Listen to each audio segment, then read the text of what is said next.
अस्सलाम वालेकुम students, welcome to anti test trick. आज का जो हमारा टॉपिक है वो है law of conservation of linear momentum. Physics के चैप्टर 3 फोर्स एंड मोशन से रिलेटेड है। तो टॉपिक की तरफ आने से पहले अगर अभी तक आपने हमारा चैनल सब्सक्राइब नहीं किया तो प्लीज़ हमारा चैनल सब्सक्राइब करें और थम अप करें और बेल आइकन ज़रूर दबाएँ। तो टॉपिक की तरफ आते हैं कि टॉपिक में मैंने जो MCQs कलेक्ट किए हैं उसको डिस्कस करते हैं। तो सबसे पहले MCQs है, light and heavy bodies have equal kinetic energy, which one has the greater momentum. यहाँ पे हमसे पूछ रहे हैं कि light and heavy bodies have equal kinetic energy, तो which one has the greater momentum. हमें इसको ग्रेटर मोमेंटम फाइंड आउट करना है कि लाइट का ज़्यादा मोमेंटम ज़्यादा होगा या हैवी बॉडी का ज़्यादा होगा। तो momentum find out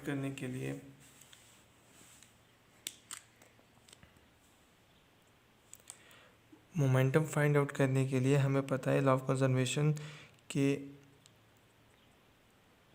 initial velocity जो भी होगी वो फाइनल वेलोसिटी होगी। ठीक है, तो यहाँ पे भी हम वही अप्लाई करेंगे कि light and heavy bodies have equal kinetic energy. Equal kinetic energy मतलब लाइट और हैवी दोनों की इक्वल काइनेटिक एनर्जी है।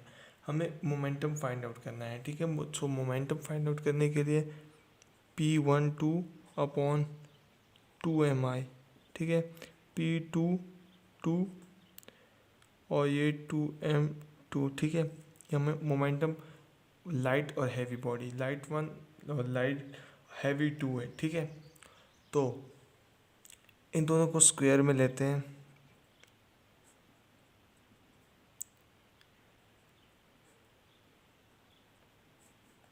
ठीक है, 2 स्क्वायर रूट में चेंज हो गया। ठीक है, तो यहाँ पे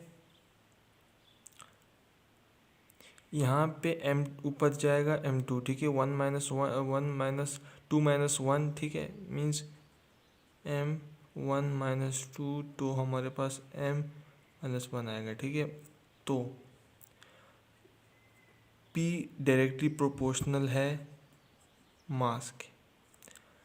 तो हमारे पास जो आंसर है कि डायरेक्टली प्रोपोर्शनल है मास के, तो यहाँ पे हमारे पास जो मास जो 2 है, मतलब मीन्स -1 जो बचा वो हैवी बॉडी का है। ठीक है, 2 जो है ना, यहाँ पे जो 2 था वो ऊपर गया, -2 हो गया था। ठीक है, तो हमने 1 तो मास 1 का था लाइट बॉडी का, तो यहाँ पे -2 करेंगे तो हमारे पास -1 आएगा। -1 जो है हमारे पास हैवी बॉडी का है, तो हैवी बॉडी का मोमेंटम सबसे ज़्यादा होगा। ठीक है, क्योंकि उनकी काइनेटिक एनर्जी सेम है, तो सेम होने की वजह से kinetic energy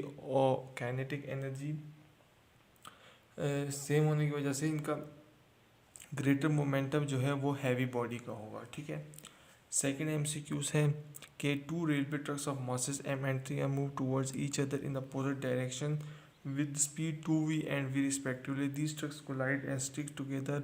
What is the speed of the trucks?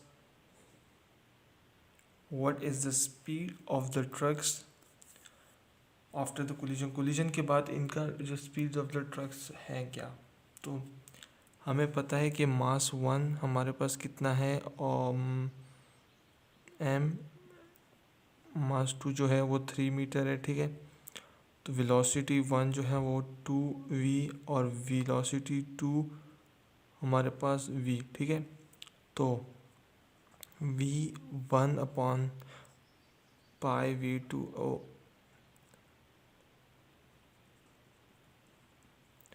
तो हमें आफ्टर द कोलिजन इनकी वेलोसिटी मतलब स्पीड को फाइंड आउट करना है।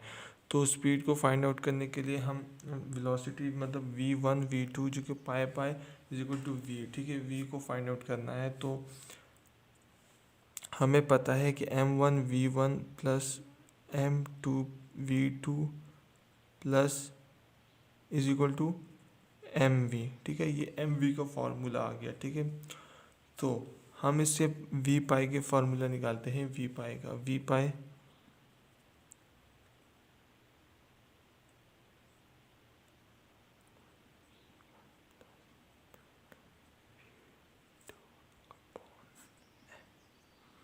ठीक है, हमने इसको अरेंज किया। अरेंज करने के बाद हम इसमें वैल्यूज़ पुटअप करते हैं 2v प्लस 3m और v2 हमारे पास क्या है, मल्टीप्लाई बाय v, ठीक है, और 4m2 मास है हमारे पास। ठीक है, मास हमारे पास मास 1 3 + 1 = 4। ठीक है, तो हमारे पास मास है। सेकेंडली जब इसको करेंगे हम कैलकुलेट करेंगे तो हमारे पास 2mv प्लस 3mv आएगा और नीचे 4m आने के बाद 5mv अपॉन 4m। ठीक है, यहाँ पे हम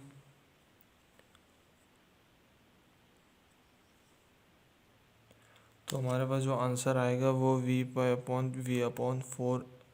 ठीक है, v/4। थर्ड MCQs की तरफ चलते हैं। Third MCQs, a bullet of mass m moving with a velocity of v is fired into a large wooden block of mass m. If the bullet remains embedded in a wooden block, the velocity of the system will be। हमें velocity of the system को पता है, हमें law of conservation का जो initial velocity होगी वो भी फाइनल वेलोसिटी होगी। इनिशियल मोमेंटम होगा वो फाइनल मोमेंटम होगा। So initial momentum is equal to PI after find velocity. हमारे पास v होगी final momentum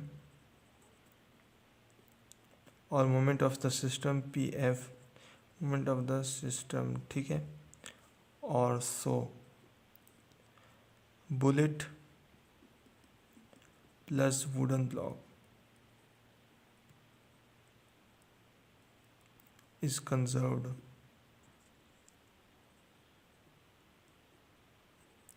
means PI is equal to PF। हाँ, ठीक है, तो PI हमारे पास क्या है, MBVB। ठीक है, और moment of the bullet, momentum of bullet is equal to MB और प्लस MV। हमारे पास मोमेंट ऑफ द सिस्टम आ गया PF। सो लास्ट में जो हमारे पास जो वेलोसिटी आएगी MBVB divided by MB plus M या V is equal to M small m है। ठीक है, और कैपिटल M प्लस M/V। तो ये हमारे पास जो wooden velocity of the system जो थी लास्ट की वो हमारे पास आ गई। तो मज़ीद अगर इस टॉपिक में कोई प्रॉब्लम है तो कमेंट करके, ये कुछ ऐसे MCQs हैं जो आपको समझ नहीं आ रहे तो कमेंट करके ज़रूर बताएं। मज़ीद वीडियोस देखने के लिए हमारा चैनल देखते रहिए। अल्लाह हाफ़िज़।